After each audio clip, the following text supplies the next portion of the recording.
December 24th, 1944. 0735 hours. The Ardennes Valley looked less like a battlefield and more like a place the winter was trying to erase.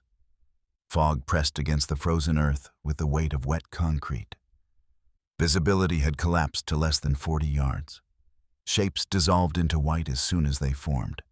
Sound traveled strangely in the cold. The distant tap of German machine gun fire. The muffled cough of engines refusing to turn over. The slow metallic groan of ice-stiffened gun carriages settling under their own weight. On a narrow lip of ground, overlooking a shallow bowl of forest, sat 4 90mm guns of the United States Ninth Army. They were not in regulation emplacements. They rested on improvised platforms of scavenged timber, frozen earth, and whatever sandbags the crews could drag through the night.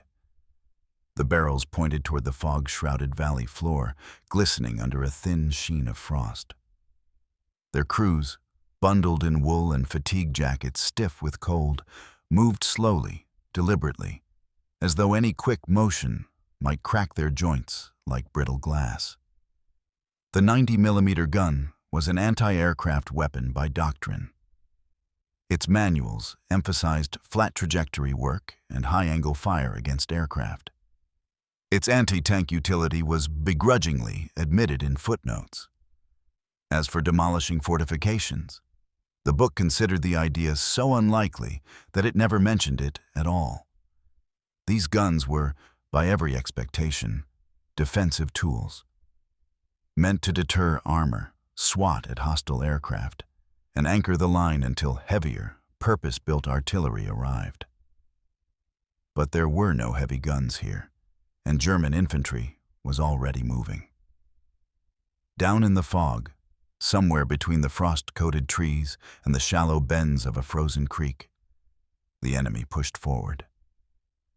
Shapes appeared as brief silhouettes, swallowed again by white. Rifles cracked in short bursts. Mortar rounds thumped unseen. German Tobruk bunkers, low concrete cylinders with barely visible firing slits, had been established overnight along the route leading deeper into the valley. Their mortarmen now worked methodically, dropping round after round into suspected American positions, using the fog to mask their adjustments. Each concussion shook the ground beneath the 90mm platforms. Snow flaked loose from pine branches. The air trembled. The infantry downrange had been pinned for nearly 3 hours, unable to advance, unable to fall back in good order. They were waiting for support that could not reach them. They were waiting for artillery that was never supposed to be used for this. Lieutenant Thomas Harlan stood beside the nearest gun, his gloved hand wrapped around a frozen railing. 32 years old, 3 years in artillery, known equally for his calm and his precision. Men called him the accountant, not because he lacked courage, but because he treated calculations like a shield, something methodical and certain, in a place where nothing else was. The fog beaded on his greatcoat. He watched the crew prepare a test shot to re-zero the weapon after the night's shelling. The misalignment was obvious to him, even before the gun fired. The emplacement had shifted during the freeze. The platform had settled unevenly. It was just a few inches low on the left, nothing more. A lesser officer would have ordered the crew to correct it by hand, hammering wedges under the carriage to restore the prescribed angle. Harlan did not. He let them fire. The round cracked through the cold air, disappearing instantly into the fog. The recoil jolted the platform. Frost shook loose. A moment later, a faint, distant impact echoed back. A hollow thud, then a sharper reverberation. The gunner frowned. "Sir, trajectory feels off. Should I?" Harlan raised a hand. "No, hold." He looked again at the carriage, at the frost, at the slight drop on the left side. The angle deviation was minute. Fractions of a degree, nothing an artillery table would care about. The manuals insisted that such a shift meant little at these ranges. The 90mm was not a precision instrument. It was a high-velocity hammer. And yet Harlan stared into the fog as though the answer lived somewhere inside it. He replayed the test shot in his mind. Sound delay, estimated distance, height above ground, impact pattern. The numbers arranged themselves out of habit, sliding into familiar relationships.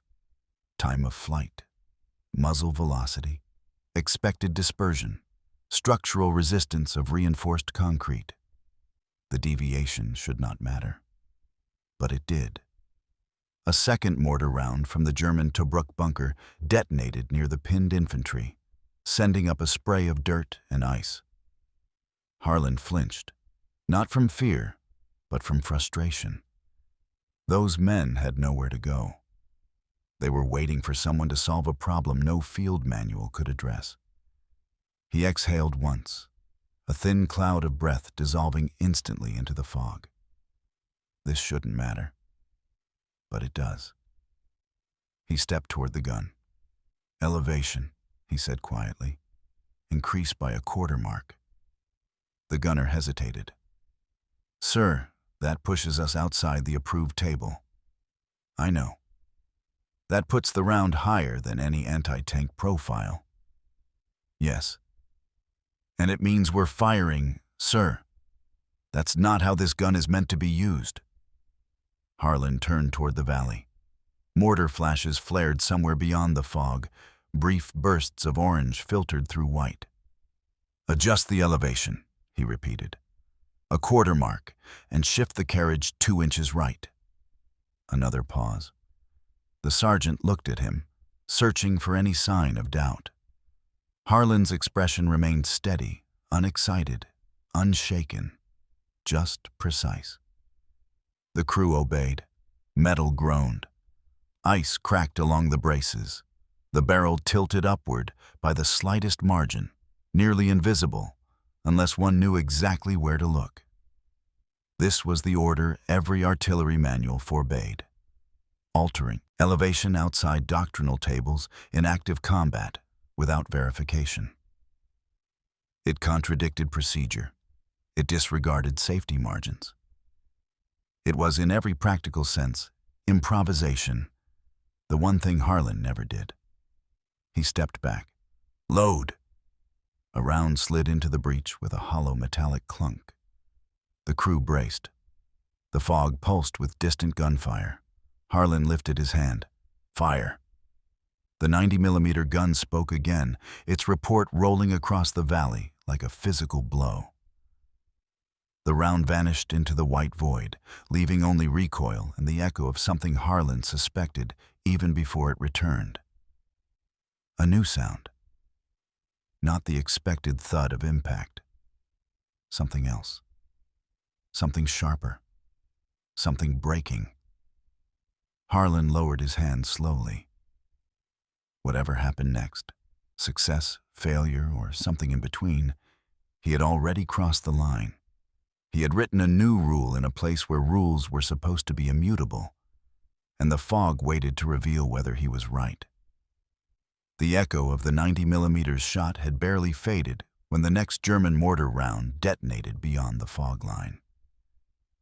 The concussion rolled uphill in a low vibrating wave, rattling the timber under the gun platforms. Snow shook loose from spruce branches. Somewhere down in the valley, an American squad shouted for a medic. The sound was faint, directionless, swallowed by white. Harlan kept his eyes forward.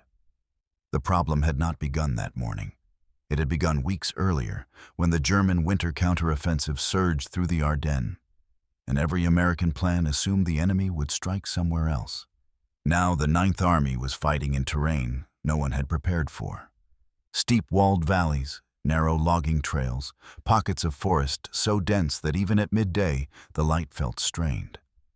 Heavy artillery lagged miles behind on roads choked with ice and wreckage. Air support was grounded. Reinforcements were scattered. And the Germans had brought fortifications. The Tobruk bunker was an ugly, efficient design. A concrete cylinder sunk into the ground, its walls 2 feet thick, topped by a circular firing pit for a mortar or machine gun. It had no silhouette, no profile, no weakness visible from a distance. Infantry called it the stone well, because looking into one felt like looking down a deep chute that wanted to swallow you. Against such structures, doctrine prescribed a sequence: locate, mark, bring up heavy guns or explosive charges. But none of those options were available here. The infantry had spent nearly 3 hours attempting to flank the position, only to be met by mortar shells dropped with mathematical precision. Every attempt to move closer collapsed under shrapnel. The snow around them had turned the color of churned earth. The 90mm guns were never meant to solve this kind of problem. Harlan knew their limitations better than anyone. He had memorized the ballistic tables during training, the neat columns of angles, velocities, distances, and penetrative values.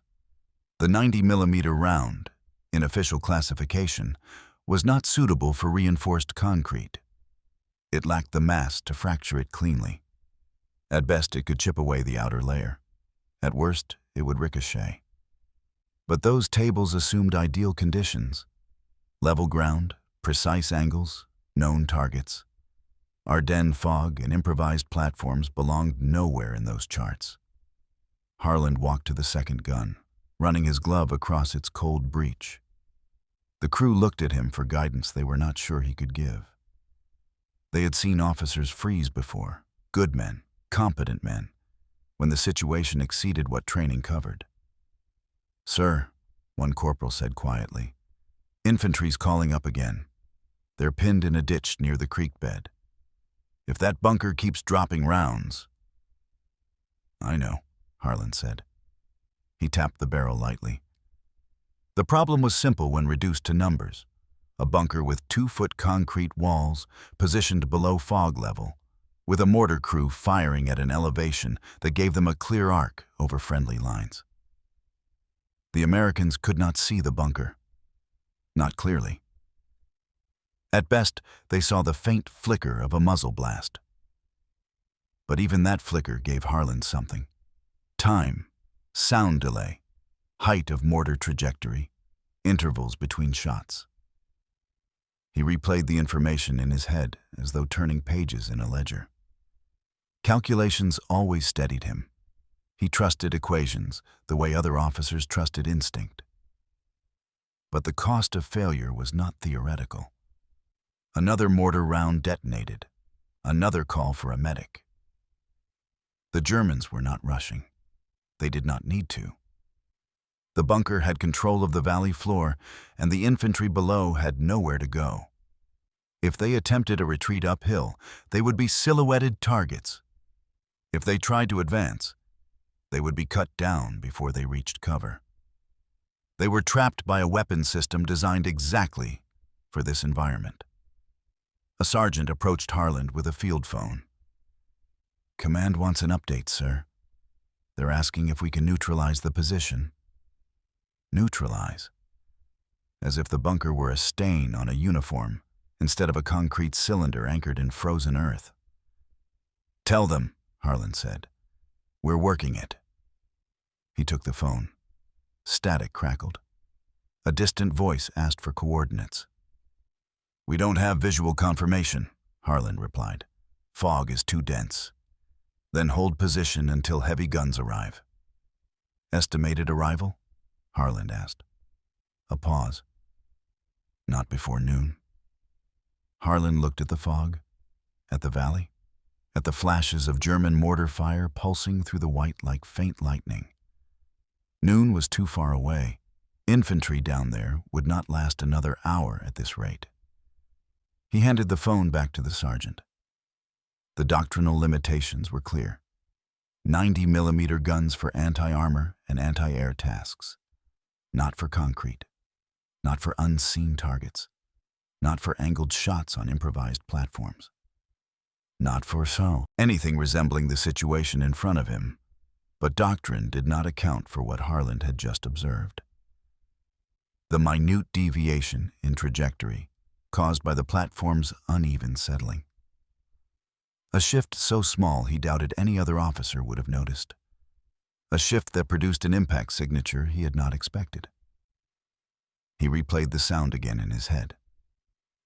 Not just a thud, a secondary resonance, as though the shell had struck a hard surface at a strange angle. Then something inside had vibrated before failing. There was a way. He felt it before he fully understood it. A narrow solution hidden inside the math, dependent on fractions of degrees, dependent on the exact geometry of the bunker's interior. "Sir?" the gunner asked. "Do we hold fire?" Harlan looked at the fog, the mortar flashes, the slope, the angle. "No," he said. "We make adjustments." He gave the order to raise elevation, to shift the carriage, to aim the 90mm gun in a way no manual condoned. The crew exchanged uncertain glances. Harlan ignored them. His voice remained steady. "Get ready to fire," he said. "We're not waiting for noon." The problem was now clear, and the cost of failing to solve it was already echoing through the valley. Lieutenant Thomas Harlan did not look like the man who would rewrite an artillery doctrine. He lacked the swagger of frontline officers, the loud confidence of men who believed courage was a noise they could make to drown out fear. He carried himself quietly, with the posture of someone more accustomed to drafting tables than trenches. 32 years old, narrow shoulders, dark hair prematurely touched with gray at the temples. He always wore his greatcoat buttoned all the way to the collar, even indoors, as if precision extended to his temperature. The 9th Army officers called him the accountant. Never to his face, but always with a half smile. Not cruel, just factual. He had the demeanor of a man who balanced numbers, careful, observant, predictable. Harlan never objected to the nickname. In truth, he preferred it. He had joined the Army before the war, not out of patriotism or ambition, but because the artillery branch needed officers who understood mathematics intuitively.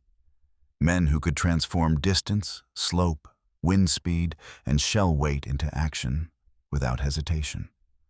Harlan possessed that skill. Equations steadied him. Procedure was comfort. Charts were certainty in a world that rarely offered any. Even in training, instructors noted the same pattern. Harlan excelled at calculating firing solutions faster than anyone in his class. He could derive corrected angles from partial data. He could estimate projectile drop just by watching a test shot arc across a range. But when exercises became chaotic, when smoke obscured markers, when orders overlapped, when instincts mattered more than math, Harlan always hesitated. "Predictability saves lives," he once said when questioned about it. And to him, it was not a phrase. It was truth. If every variable could be accounted for, then no one had to gamble.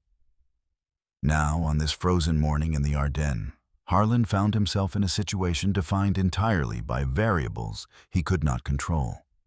Fog, shifting ground, static-laden radios, unseen targets, improvised platforms, German mortar crews who did not follow any pattern he recognized. His men trusted him, but they did not always understand him. Corporal Stein, the chief loader on the first gun, often joked, "Lieutenant, you think in angles before you think in words." Harlan would nod, acknowledging the accuracy of the observation without confirming the humor. Yet behind his calm and precision lived the pressure of responsibility. These 4 90mm guns were his to command. The crews, 20 men in total, looked to him for decisions that could mean survival or destruction. And down in the fog-shrouded valley, 2 platoons of infantry depended entirely on whether someone above them could shift the balance. The truth was simple. Harlan had never wanted a moment like this. He had imagined his role very differently. Before the war, he believed artillery work would remain technical, almost academic. He would perfect firing solutions, supervise training, manage logistics. He never imagined he would stand on a frozen hill in the middle of a counteroffensive, asked to solve a problem no manual even acknowledged. But war had a habit of placing the wrong men in the right moments. And those moments revealed who could adapt. Harlan's ability to notice the misalignment in the gun's trajectory came not from daring but from habit. He noticed small things: a half-inch shift in a sight bracket, a second's difference in shell detonation echo, a change in smoke plume dispersion. While other officers scanned horizons for enemies, Harlan scanned angles. That morning, when he observed the slight drop in the gun's carriage and the altered flight path of its test shot, his mind did not leap to inspiration. It moved through steps. If the platform settled unevenly, then the elevation changed. If the elevation changed, then the round struck at a different angle. If it struck at a different angle, then the energy might travel in an unexpected pattern.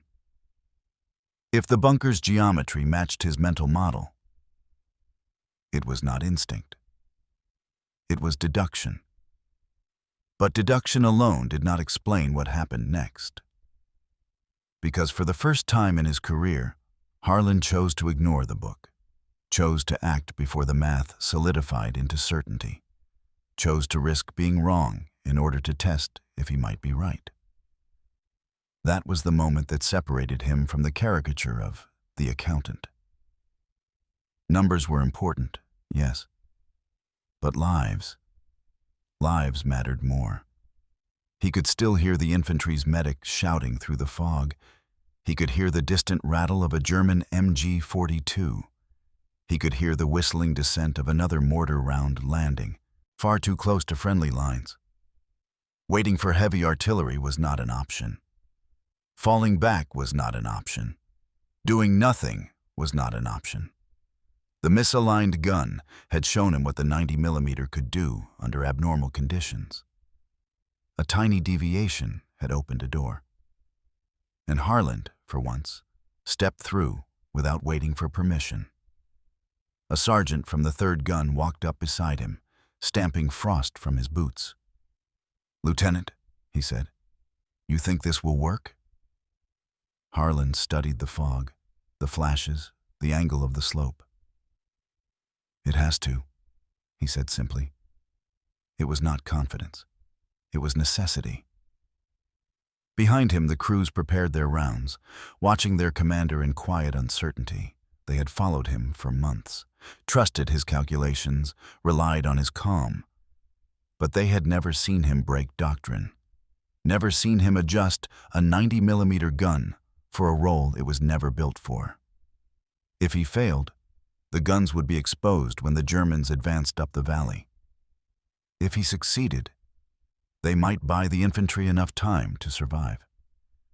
Harlan allowed himself one brief breath, slow and steady, before stepping back toward the misaligned gun. Frost cracked under his boots. The fog swirled like cold smoke.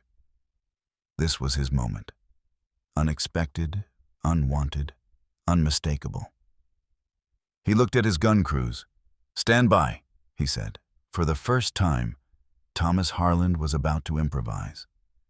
The night before, the misalignment had seemed like nothing, one more inconvenience in a long list of cold weather problems. The ground beneath the gun platforms had frozen unevenly. Timber planks, dragged from a dismantled shed, had shifted after repeated concussions from shell fire.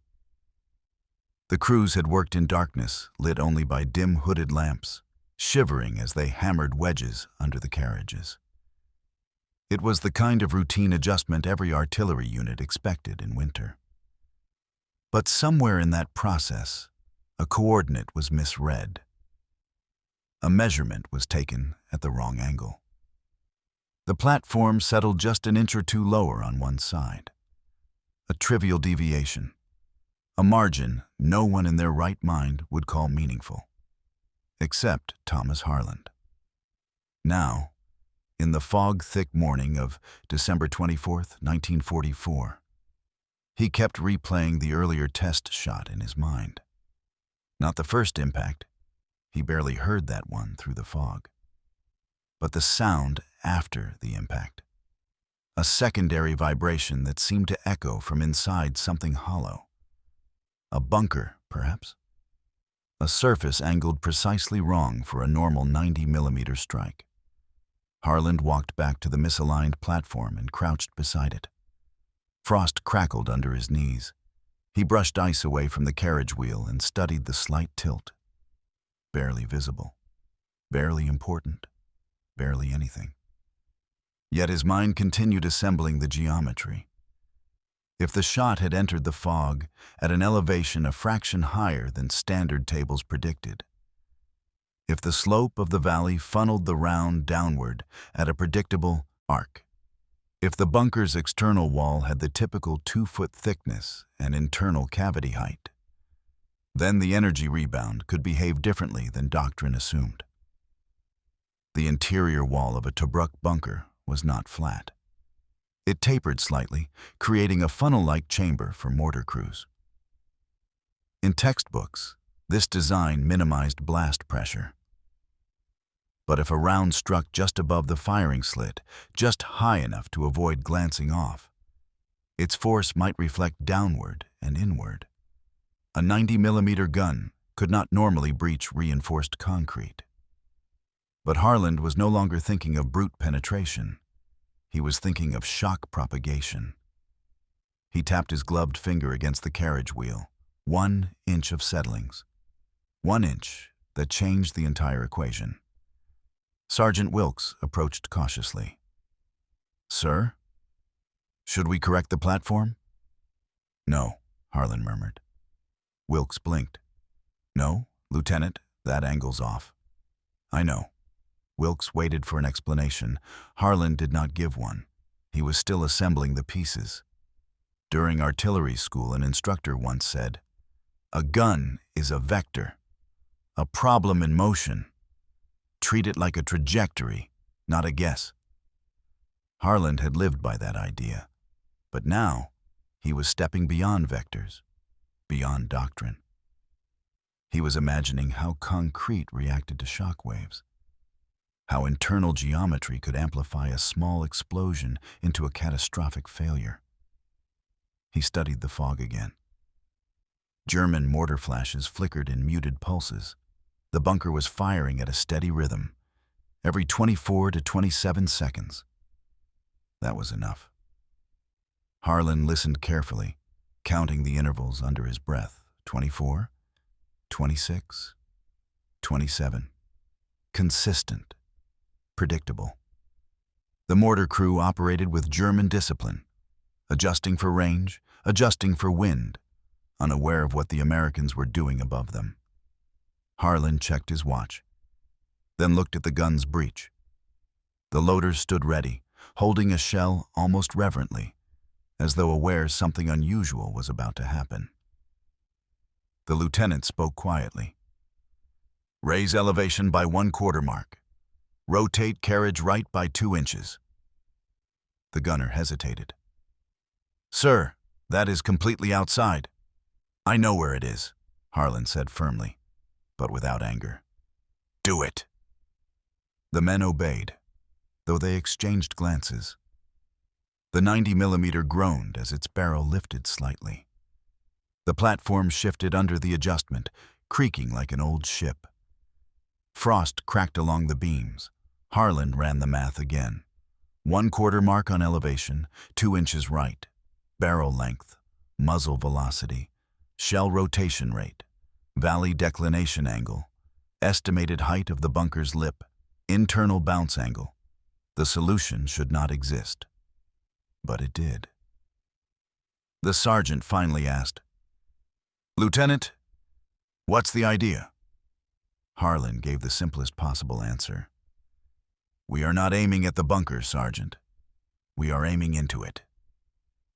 That puzzled look the crew gave him, that mixture of confusion and apprehension, stayed in Harlan's memory for years. It was the expression of men standing on the edge between doctrine and improvisation, unsure which side offered better odds of survival. He moved his gaze to the valley. The mortar flashed again. 24 seconds. He raised his hand. "On my mark," Harlan said. The guns settled into stillness. Even the fog felt momentarily quiet. The mortar flashed again. 26 seconds. Harlan watched the faint pulse through the white haze and began counting silently. 3, 2, 1. Fire. The round left the barrel like a hammer blow. The recoil jolted the entire platform, and cold air rushed forward in a brief, angry gust. The shell vanished into the fog. The crew held their breath. 1 second, 2, 3. Then a sound came back up the valley. Not a normal impact. Something sharper. Something that cut through fog and distance, followed by a pulse that felt like a physical push against their chests. Harlan closed his eyes just for a moment. He did not smile. He did not speak. But in the quiet, his thoughts were unmistakable. It works. What happened next would confirm it beyond doubt, but in that instant, before the fog revealed anything, before infantry realized what had occurred, before the crew understood what they had just done, Lieutenant Thomas Harlan knew the discovery was real. A misaligned platform, a fractional angle, a deviation no one else saw, and a problem that suddenly, finally, had a solution. The fog shifted as though inhaling, drawing back a thin curtain of white just long enough for silhouettes to change. Down the valley, where the German Tobruk bunker crouched half-buried in the frozen earth, a new shape, jagged, raw, had appeared along its upper lip. The mortar crew inside must have felt it instantly. Concrete did not fracture quietly. It groaned, splintered, and transmitted force through every rivet and steel pin embedded in its walls. Harlan opened his eyes at the exact moment the echo finished rolling across the valley. He glanced at Sergeant Wilkes. "Reload," he said, calm as ever.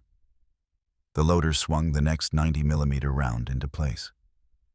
The shell clanged against the breech with a metallic certainty, as though announcing that whatever had begun could not be reversed. The gunner whispered, "Sir, that impact—" "I know," Harlan cut in. "Same adjustments. Do not deviate." They obeyed again, but unease rippled through the crew. This was not artillery as they knew it. Artillery was angles and tables and firing solutions pre-approved by doctrine. What they were doing now felt like stepping onto a frozen pond without knowing how thick the ice was. Another mortar flash pulsed inside the fog. 24 seconds. Harlan watched the faint light, then raised his hand. "Fire!" The second round punched into the haze like a spear disappearing into water. 1 second. 2, 3. A detonation thundered, back up the valley, deeper than the first, more violent, a sound with weight. The bunker had not merely been struck, it had been injured. Wilkes exhaled sharply. "Holy!" "Reload," Harlan said. The crew worked quicker now, adrenaline sharpening every movement. The third shell slid into the breech, and the locking mechanism snapped shut with a decisive metallic click. The gunner's hands trembled, not with fear, but with the dawning realization that they were witnessing something entirely new. Harlan recalculated, though the numbers had not changed. He counted mortar flashes again, 25 seconds this time. The German crew was adjusting. They sensed danger, even if they could not yet see its source. A fourth flash. Harlan raised his hand. "Fire!" The valley answered with a roar. This explosion was different. It had a hollow quality, a burst that collapsed inward rather than projecting outward. A sound artillerymen recognized immediately. Internal detonation. Something inside the bunker had gone critical. "Sir, look!" one of the crew shouted. The fog thinned at that exact moment, revealing what none of them had expected so soon. A plume of black smoke streaming straight upward, too thick to be mere dust, too structured to be anything but burning ammunition. A second later, the bunker's mortar tube blasted from the top like a broken tooth, tumbling end over end in the air before vanishing into the snow. A low cheer rose from the infantry positions behind them, disbelieving, incredulous. Those men had spent hours pinned down by that bunker. They had watched shells shatter on its exterior. They had seen squads attempt flanking maneuvers, only to be driven back by precise German fire. And now, in under 10 seconds of cumulative firing time, the 90mm gun had done what a company of riflemen could not achieve in 3 hours. Harlan did not cheer. He did not lift his hands. His breath formed a thin white cloud as he stared into the fog, waiting. Buildings and machines did not simply explode. They revealed truths. A destroyed bunker showed its weaknesses. The angles, the layering of concrete, the points where shock waves converged. Harlan needed to see those truths before the fog reclaimed them. But the fog did reclaim them, rolling back in like a tide. He turned to his crew. "Prepare for next target." The gunner blinked. "Sir, we took out a bunker. Shouldn't we reposition before they spot us?" "They already know our approximate location," Harlan replied. "But they do not understand the method, and they cannot counter it yet." Wilkes frowned. "Sir, was that really just angle correction?" Harlan hesitated only a moment. He owed Wilkes honesty. It was angle, timing, impact reflection, internal geometry, and luck. "Luck?" the loader asked. Harlan finally looked up at them. "Luck is what tells you when to stop calculating and start firing." Behind them, infantry officers were waving, shouting something into the fog. "They want us to keep going, sir," a private called out. Of course they did. Why wouldn't they? For the first time that morning, American soldiers had watched a German strongpoint disappear rather than endure. Harlan checked his watch. 07:53 hours. Only 18 minutes had passed since the first shot. "Load," he said. The next round entered the breach. The fog carried the faint echo of another mortar tube firing from deeper in the valley. Another bunker. Another entrenched threat. Another problem waiting for a solution. "Lieutenant," Wilkes asked quietly, "are we sure this isn't some 1-in-a-million fluke?" Harlan shook his head. "No, Sergeant. Flukes don't repeat. And we are about to repeat." He placed one gloved hand on the cold steel of the gun's barrel. "The real test," Harlan whispered, mostly to himself, "begins now." Then he stepped back and raised his hand for the 4th time that morning. "Fire." The second bunker announced itself with rhythm long before its shape could be seen. Mortar tubes had a distinct cadence. One metallic cough, a pause, then the deeper thump of the projectile clearing the firing chamber. In the fog, the pattern echoed strangely, bouncing off trees and frozen rock. Harlan did not need clarity. Sound alone was enough to map threat vectors. "Range estimate?" he asked. "Approximately 150 yards beyond the first bunker," Wilkes replied.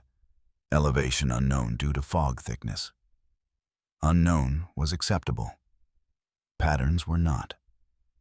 Harlan knelt beside the gun platform, drawing a small diagram directly into the frost with a gloved finger.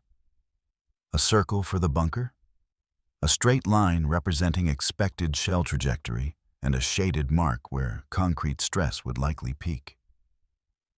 The gunner looked down at the sketch. "Sir, You're aiming for the rebound point again? Yes, Harlan said. But every bunker is built slightly differently. Wall thickness varies. Internal bracing shifts. So the rebound angle shifts. We adjust. He stood, brushed the frost from his knee, and scanned the whiteness ahead. The fog seemed almost alive, pulsing faintly each time the German mortar fired. 26 seconds between flashes now. They are correcting range, Harlan said. We must move faster. The loader slid another 90mm round into the breach. The metal clank echoed softly through the valley, swallowed by mist. Harlan raised his hand. Stand by. The gunner steadied his breath. The crew fell silent. Even the wind paused. Another mortar flash. Fire. The recoil jolted the platform, rattling bolts and planks. The round vanished into the fog. The crew waited, not breathing, not blinking. A muted impact. Then nothing. No secondary detonation, no collapse. A clean miss. The loader swore under his breath. Harlan didn't flinch. Reload. Adjust elevation point. 2 degrees higher. Sir, that'll overshoot. Do it. The second round slid home. The fog pulsed with another German flash. Fire. Again the shell disappeared into the whiteness. 1 heartbeat, 2, 3. A sharp crack echoed back. Concrete fracturing. A promising sound, but not decisive. Reload, Harlan said. This time no one questioned him. They moved with the efficiency of men who understood that hesitation was simply another form of danger. Wilkes glanced toward the infantry line. Dozens of soldiers crouched behind shattered trees and snowbanks, peering through the fog at a battle they could hear but not see. To them, the 90mm gun had become something myth-like, almost supernatural. Harlan lifted his hand for the next shot. Fire!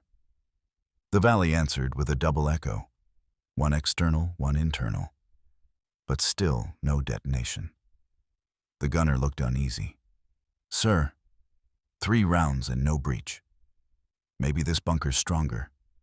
It is not stronger, Harlan said quietly. It is differently shaped. He crouched again, redrawing the bunker schematic in the frost.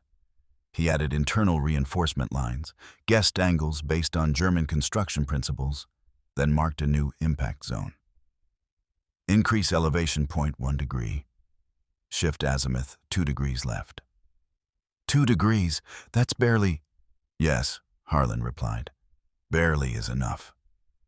Wilkes nodded, understanding more from Harlan's tone than from the math. Another round loaded. The mortar flash lit the fog. Fire! Silence. An unnatural silence. A held breath across the entire valley. Then, a muffled boom, followed instantly by a deeper blast that seemed to suck the air inward before releasing it in a rolling concussion. Black smoke burst through the fog, like ink spreading through water. Chunks of earth and concrete tumbled upward, then fell back in a slow cascade. The infantry line erupted in shouts. Hit! Bunker 2 is down. Keep firing. Harlan did not lift his hands. He watched the smoke, observed the debris arc, calculated backward from the physics of destruction. Wilkes turned to him. Sir, that's 2. In under 20 minutes. Harlan shook his head. 2 is coincidence. 3 will be proof. The loader grinned despite himself. Then let's go get proof. Before Harlan could speak, a new mortar flash appeared. This one farther left, almost out of alignment with the valley's natural slope. That's not a Tobruk, Wilkes muttered. That's a pillbox mortar variant. Heavier walls, reinforced ceiling. Sir, 90mm won't crack that. Not directly, Harlan agreed. But indirectly? Perhaps. He stepped toward the map case near the ammunition crates and pulled out a folded aerial photograph. Fog blurred its usefulness, but memory filled the gaps. He pointed at the pillbox design.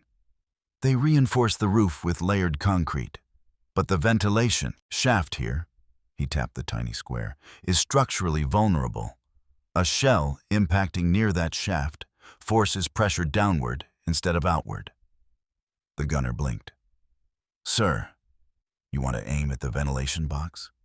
Yes. That's insane. No, Harlan said. It is geometry. They recalibrated again. Slight elevation increase, slight lateral shift, minuscule adjustments, fractions of fractions. The fog glowed faintly. Another mortar fired. Harlan raised his hand for the 8th time that morning. Fire! The round left the barrel with a sound that felt almost surgical. 1 heartbeat, 2, 3, 4. The explosion arrived with a hollow roar, followed by a violent upward plume as the ventilation shaft disintegrated, channeling blast force straight into the pillbox interior. A gout of fire surged through the fog. The infantry line let out a stunned cry. Someone shouted, "He cracked a pillbox with a 90mm!" Harlan remained still, calm, focused. "Reload," he said. "We continue until the valley is clear." Wilkes stared at him as though seeing a stranger. "Sir, when did you figure this out?" Harlan looked at the fog, the shattered silhouettes of bunkers, the 90mm gun vibrating with residual recoil. "This morning," he said, "at 0736. He turned back to the crew. "And now we refine." The German assault that had thundered confidently into the valley at first light began to lose its rhythm. Infantry movements, once synchronized and assertive, now hesitated between bursts of fog. Mortar crews, no longer assured that their bunkers were invulnerable, paused before each reload. Even distant machine gun fire acquired a ragged, uneven cadence. Men pulling triggers without conviction. Harlan did not look at the collapsing morale. He listened to it. Sound revealed truth far faster than sight on a fog-bound battlefield. A lone mortar flash appeared to the far right, slower, deeper, indicating a larger firing chamber. "New bunker, sir?" Wilkes asked. "Not new," Harlan replied. "Secondary position. They're testing whether we can reach that far." "Range?" "Approximately 200 yards, maybe a little more. Fog makes precision difficult." The loader chuckled nervously. "Sir, fog is supposed to make their job harder, not ours." Harlan did not smile. "Fog only hinders those relying on sight. We are not." He stepped to the gun, placed his hand on the cold barrel, and closed his eyes. It wasn't mystical. It was discipline, isolating variables by eliminating distractions. He counted the mortar sequence. 1 flash, 28 seconds, another flash. This bunker crew was inexperienced. Their timing was inconsistent, their firing rhythm irregular. "Good," Harlan murmured. "Predictable inconsistency." Wilkes raised an eyebrow. "Sir, that sounds contradictory." "It is," Harlan said, "but patterns often are." He ordered the next elevation adjustment, imperceptible to the naked eye, yet mathematically significant. The crew followed without question now. Doubt, once a living presence behind every word, had evaporated in the heat of tangible results. "Round loaded, sir." Harlan waited for the flash. It came, muted by thick fog. "Fire." The shot traveled deeper into the valley than any previous salvo. The recoil rattled the wooden platform more violently. The barrels were never meant for high-angle, repeated precision fire. A distant thump. Not a detonation. Impact into earth. "Reload." Another adjustment. Slight shift. Fractional change. They fired again. This time, a sharper crack returned. Concrete buckling but not collapsing. Wilkes leaned forward. Close, sir. Very close. Closer is insufficient, Harlan said. We need internal failure.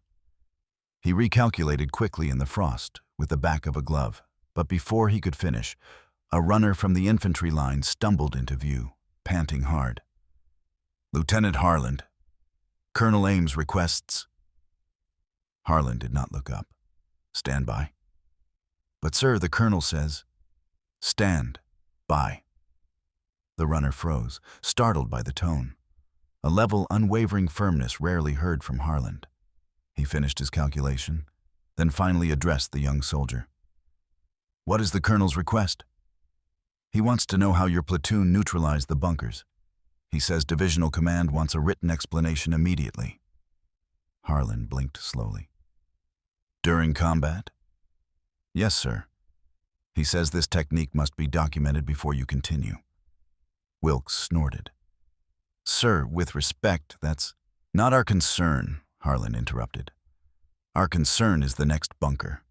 He lifted his hand toward the runner. Tell the colonel he will have his explanation when the valley is secured. Not 1 minute earlier.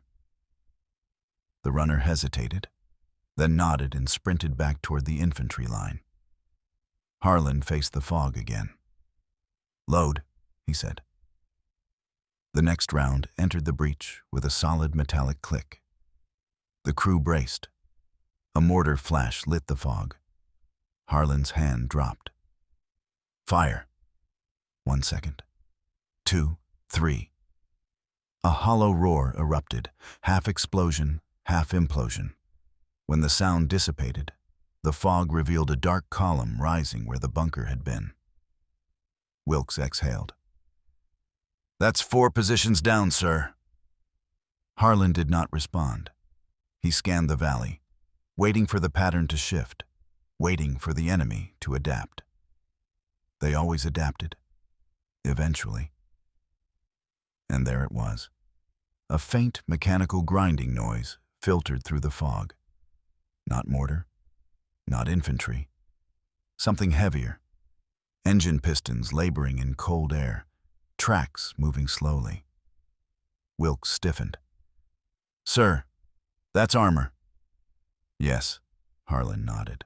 A light Panzer, probably an observation variant escorting infantry. That thing'll shred us, the loader muttered. Only if we let it approach, Harlan said. But sir, 90mm guns aren't positioned for anti-tank engagement. No, Harlan agreed. Not for traditional engagement. He crouched again, drawing a tank silhouette in the frost. He marked the turret ring, the glacis plate angle, the vulnerable viewport. Wilkes swallowed. Sir, even if we hit the viewport, we are not aiming for the viewport. Harlan drew a line tracing a downward impact angle. We are aiming for the point where armor joins the lower hull. If the shell skips at the correct trajectory, the deflection will carry it under the chassis, a forced undercarriage detonation. The loader stared. Sir, is that even possible? Possible enough to attempt, Harlan said. The crew repositioned the gun manually. A difficult, awkward process requiring all of them to push against frozen earth and heavy steel. The barrel shifted a few inches. Enough. The grinding sound grew louder. Round loaded, sir. Harlan inhaled once, then waited. The tank appeared only as a darker smudge in the fog. But its approach was linear, predictable, confident. Stand by, Harlan said. The smudge grew larger, larger, larger. Fire! The recoil slammed through the platform. The shell streaked into the fog. 1 second. 2, 3.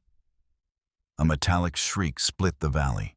A burst of flame erupted upward, followed by a rolling detonation beneath the fog line, low, violent, unmistakably catastrophic.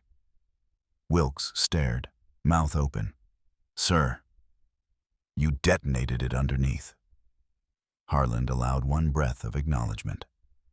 That is the intent. Behind them, The infantry line erupted in stunned applause. Officers shouted Harlan's name. Men who had doubted the 90-millimeter gun hours earlier now yelled for more firing solutions, more targets, more miracles. But Harlan wasn't listening to them. He was listening to the valley. The pattern had shifted again, and the enemy was not done. The destruction of the light panzer rippled through the valley like a psychological shockwave. German infantry who had been advancing in staggered lines halted abruptly. Silhouettes bending low, unsure whether to retreat, reposition, or press forward into a battlefield that no longer followed any rules they trusted. The fog, once their ally, now felt treacherous, hiding not weakness, but an American artillery platoon behaving with impossible accuracy. Harlan wiped frost from his gloves as he stepped back from the recoil-blasted gun pit. "Next target," he said. But there was no immediate next target. The Germans needed time to think, time to absorb the fact that their hardened positions were collapsing in seconds, that a tank had exploded from a shell they never saw, that the 90-millimeter guns, dismissed in their own manuals as a limited ground roll asset, were now ripping through fortifications as if made of plaster. Wilkes broke the silence first. "Sir, enemy movement, slowing front wide." Harlan nodded. "They will compensate. They always compensate." He reached for the map board propped against an ammunition crate. "We identify their next move before they make it." The crew exchanged glances. They had begun the morning following a cautious, rule-bound officer. Now they followed a man rewriting doctrine in real time. Harlan spread the map, smoothed the corners, and traced the contours of the valley. "Their infantry companies are arranged along this ridge," he said, pointing. "If they believe our gun is firing too accurately for direct assault, they shift to enfilading fire." The gunner frowned. "Sir, meaning?" "Meaning they will attempt to flank left," Harlan said. "Fog hides the movement. Mortars suppress our infantry. Then they try to seize this saddle." He tapped a narrow topographical curve, "which gives them a firing line down into our gun pits." Wilkes folded his arms. "Sir, that saddle is nearly 250 yards out. 90-millimeter can't walk fire across elevation curves that subtle." Harlan raised a single finger. "Not with flat fire." The crew paused. "Indirect?" the loader whispered. "Sir, that's against every reg." "I know," Harlan said. "We're going to arc." It was an outrageous concept. 90-millimeter guns were never meant for high-angle, indirect fire. That required plotting tables, forward observers, communications links, and specialized equipment. They had none of that. Only fog, instinct, and Harlan's calculations drawn into the frost. Still, the crew moved. Because the valley had shown that Harlan's calculations were more predictable than any doctrine. They lifted the barrel, increment by increment, minute adjustments. Deep fog disguised their activity from enemy spotters. Harlan crouched again. He counted mortar intervals, infantry footfall patterns, and the gusts of wind reshaping fog layers. Every variable mattered. Every variable told a story. "Angle point 4 degrees higher," he said. "Azimuth left 1 degree. Charge standard." Wilkes's voice shook slightly as he relayed the commands. "Stand by. Round loaded." Harlan waited. The valley noise reorganized itself, low and tense, like the battlefield had taken one slow breath. "Fire!" The round blasted upward, not forward, vanishing into the fog above like a bird swallowed by cloud. The crew waited. 4 seconds. 5. 6. A distant explosion rolled across the valley, farther than their previous shots. Not a direct hit, but close enough to shake the German perimeter. Wilkes peeked over the gun shield. "Sir, that landed in their assembly area. They're scattering. Reload, Harlan said. Elevation increased again. Slightly, barely. The difference between failure and breakthrough. Fire. This blast was louder, closer to the saddle. A German machine gun nest opened fire blindly, revealing its position in a bright muzzle flicker. Harlan nodded. We have them. The third shot came faster, the crew working with unconscious rhythm now. Fog shifted as if recoiling from the barrel's thunder. Fire. A sharp crack. Then a rolling detonation.